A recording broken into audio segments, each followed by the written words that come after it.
Breaking news tonight, that huge parasite outbreak expanding across the country and the race now to get it under control. The outbreak linked to iceberg lettuce now in twice as many states. Which ones are affected and how to keep your family safe. Shocking confession with a stunning scene in court today. Disturbing audio of a school shooter describing what he did just minutes after his attack.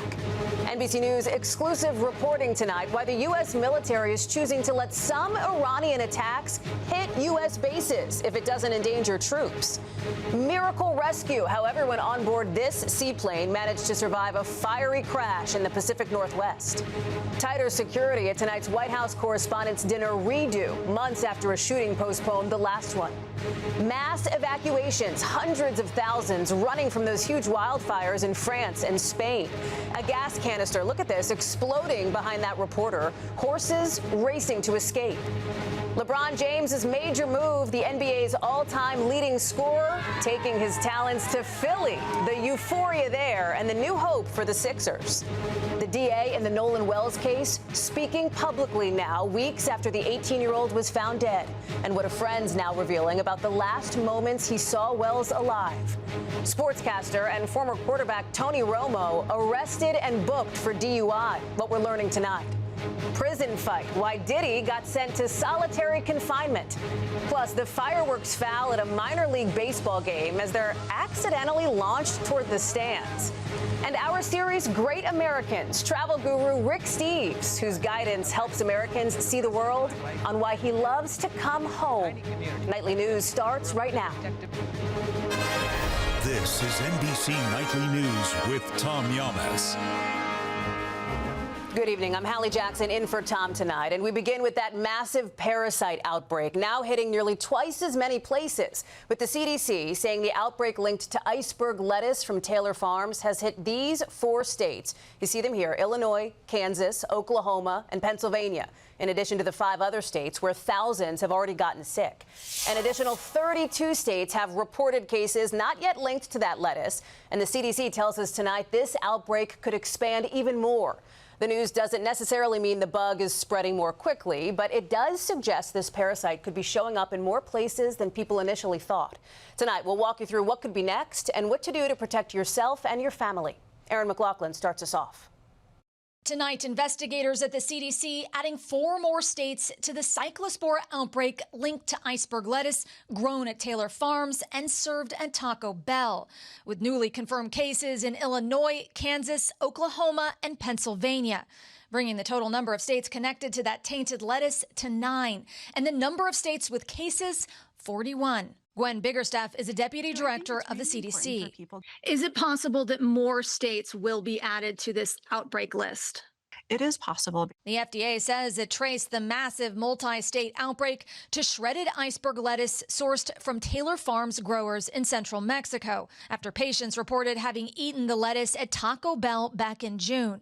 The nationwide chain pulled the ingredient from its menu ahead of the Taylor Farms voluntary recall. Because of the lag for how long it takes to get sick, someone could have eaten these products before the recall. Weeks into the outbreak, hospital systems now inundated with potential cases. 30-year-old Indiana resident Allie Renner has been in the hospital fighting the parasitic gut infection for a week. We didn't think it was in our area yet. So that's what kind of took me for surprise. She says she ate the lettuce, but not at Taco Bell. It's like a stomach bug times 100. Symptoms can last weeks if untreated. The outbreak is sparking a drop in demand at restaurant chains nationwide. Taco Bell among the hardest hit. Erin is joining us now. And Erin, besides throwing out the recalled lettuce, what else should people be thinking about?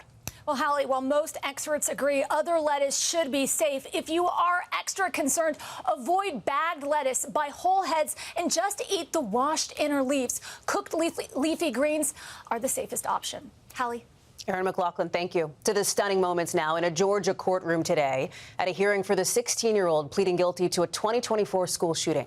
Prosecutors playing audio of his confession just minutes after the attack, and it's unlike anything most people have heard before. Aaron Gilchrist has that with a warning that what you're about to hear is disturbing. Nearly 2 years after the deadly shooting at Appalachian High School in Georgia, Colt Gray today foregoing a trial and pleading guilty to 55 counts, including murder for the 4 people he shot and killed.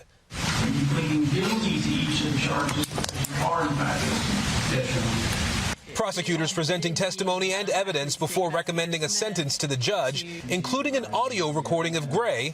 I had a moment of, in the bathroom, I was like, I really shouldn't do this. From moments after the shooting, being questioned by police while still inside the school building. You shot in the classroom? Yes, sir. You did? And you shot people in the hallway, too? Yes, sir. Gray can be heard sobbing throughout the recording, confessing to the crime and talking about loving the school. I love this school. I was never bullied. But he also talked about planning the shooting and about having thoughts of suicide. Oh, my God. What am I doing? I'm not trying to gain remorse at all. This is so horrible.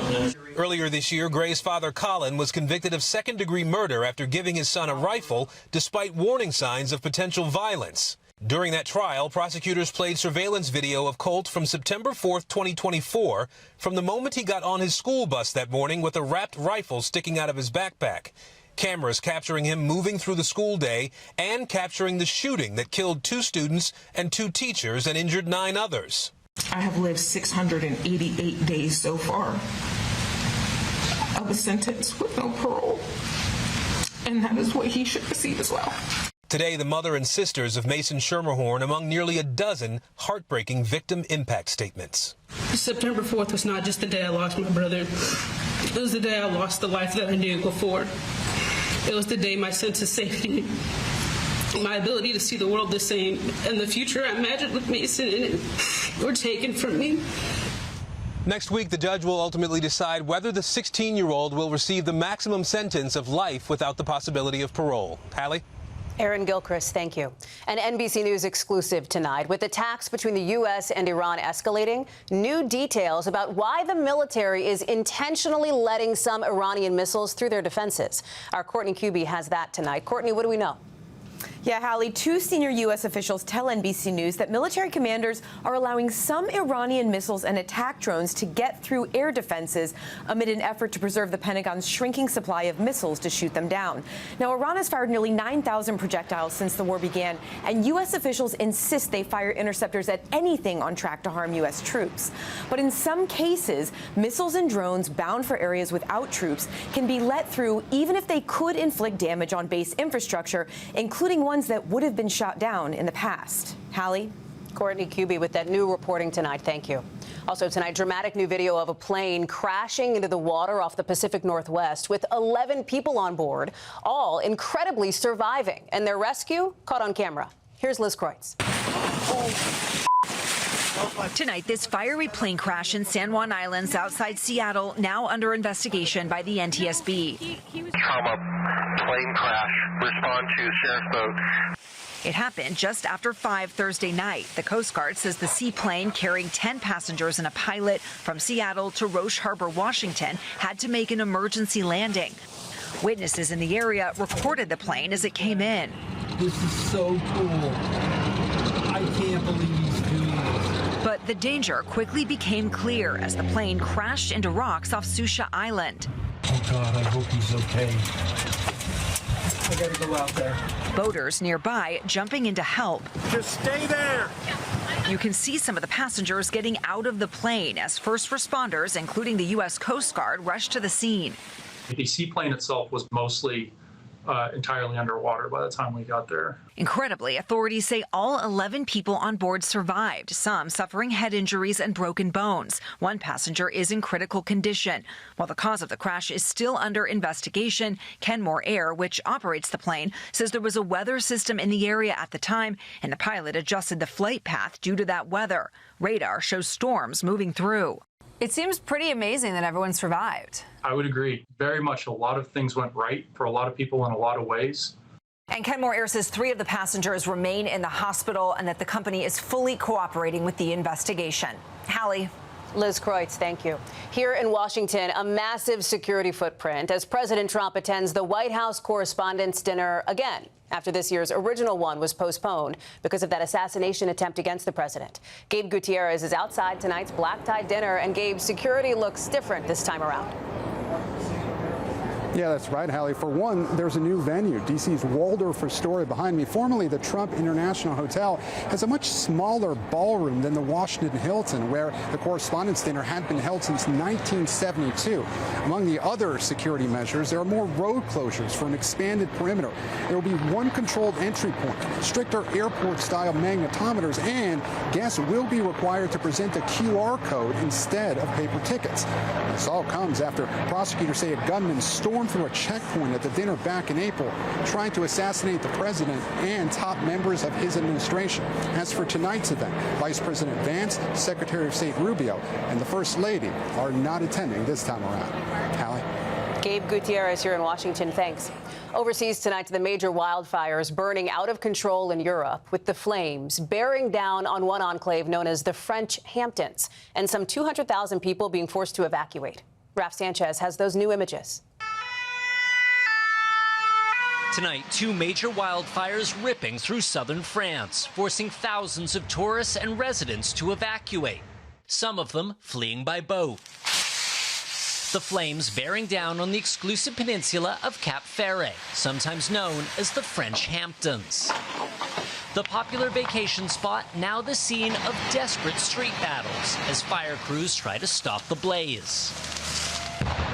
The camera rolling as a gas canister explodes behind this reporter from France's M6 channel, injuring a firefighter. A nearby riding school releasing its horses, allowing them to run free to escape the flames. It's totally apocalyptic, this woman says. It's really right at our doorstep. Firefighting aircraft from across Europe scrambled to help in both France and neighboring Spain, where authorities say the Madrid region is facing the worst wildfires in its history, calling it a perfect storm of extreme temperatures and relentless wind. Raf Sanchez, NBC News. We have new details tonight in the case of Nolan Wells, the college student found dead in Mississippi. The district attorney now speaking publicly as a friend reveals what happened right before Wells disappeared. Here's George Solis. Nolan's family deserves answers, and our community deserves answers. Tonight, the district attorney overseeing the investigation in the death of Nolan Wells, speaking out on camera for the first time and defending why her office has said so little. It is an effort to protect the integrity of this investigation and the grand jury proceeding. District Attorney Angel Myers-McElrath says Nolan's case will go before a grand jury, which is standard procedure. Nolan Wells was last seen on July 4th after a boat trip to Horn Island with his friends. His body was found 2 days later.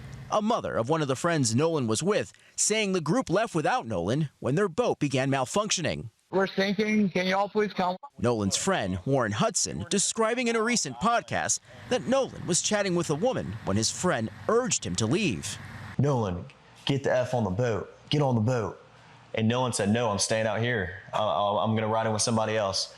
My buddy asked Nolan multiple times to get on the boat. Nolan made a decision to stay out on the island. This week, preliminary results from an independent autopsy ordered by a legal team representing Nolan Wells' family found his cause and manner of death were undetermined. The doctor, however, noting he could not rule out foul play. Meanwhile, almost 3 weeks later, no official cause of death and still no clear answers about what happened to Nolan Wells. George Solis, NBC News. When we come back in just 60 seconds, King James's new court, the celebrations across Philadelphia tonight as LeBron James says he's heading to the Sixers. Plus, NFL sportscaster and former quarterback Tony Romo arrested. What police say happened when they pulled him over. And this week's great American, Rick Steves, who taught so many how to love traveling the world. Why he tells us he loves coming home. Back now with the announcement that stunned the sports world today, sending Philadelphia into a frenzy because LeBron James is taking his talents to the 76ers, hoping to chase another championship. Sam Brock reports. Hey, we got Bron! Let's go! The excitement came in at a fever pitch. Oh my God! Philly fans in disbelief. We got LeBron, baby! After LeBron James, a four-time NBA champion and basketball legend, picked the Philadelphia 76ers as the last stop in his storied career. Philly? The Sixers? The reveal coming after a multi-week wait, with LeBron only offering this teaser before the World Cup final. I think when you trust the process of actually getting to that point. But the team who's always said trust the process is now the destination, with LeBron joining a lineup stacked with all-stars and passing on storybook options like his hometown Cavs, Miami Heat, or Steph Curry's Warriors. LeBron James. James writing today, "This is my last decision. I'm not going for money. I'm not going for family," adding he picked the Sixers for a chance at the feeling of winning another championship.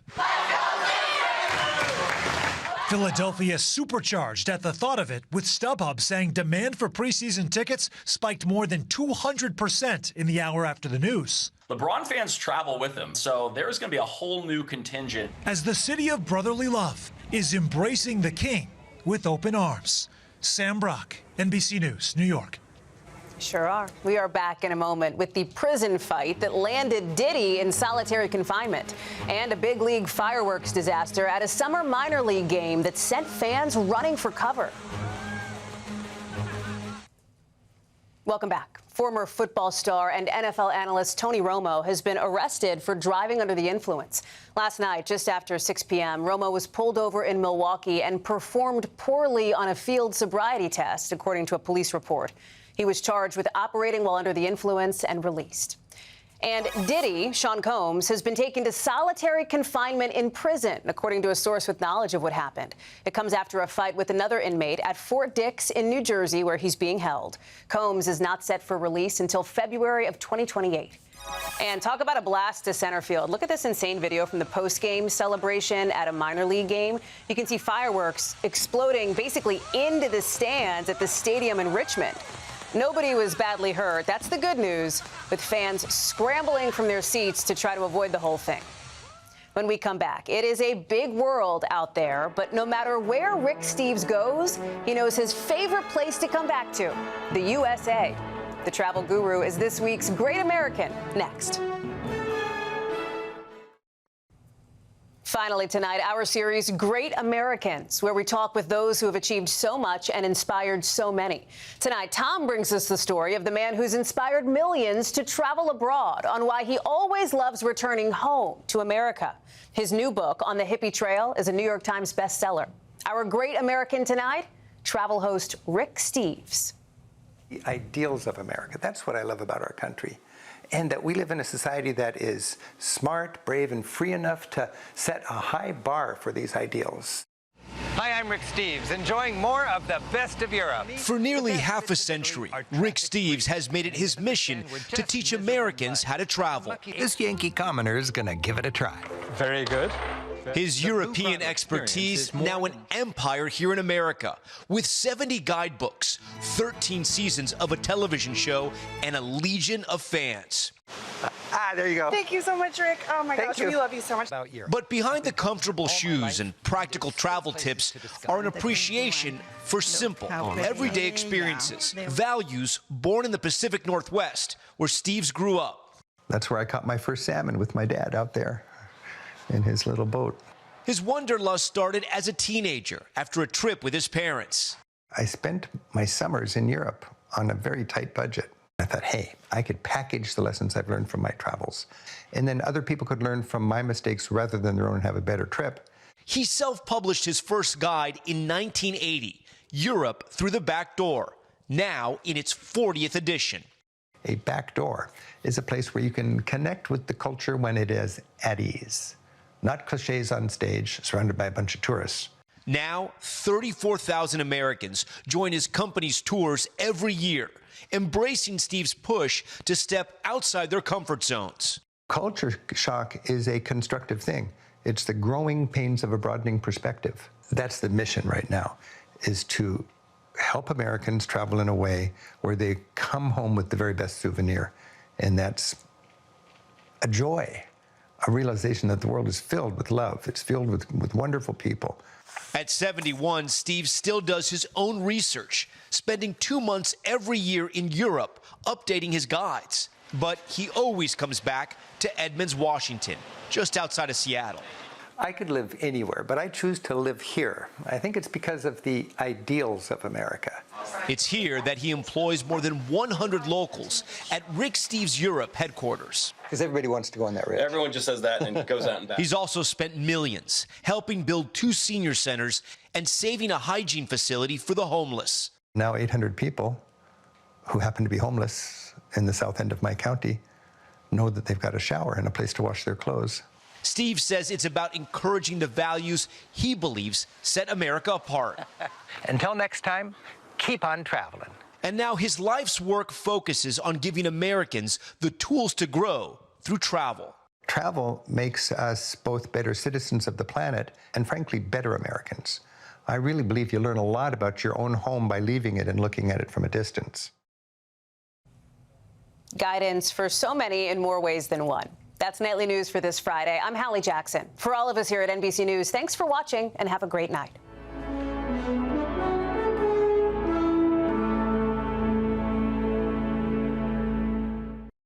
We thank you for watching, and remember, stay updated on breaking news and top stories on the NBC News app or watch live on our YouTube channel.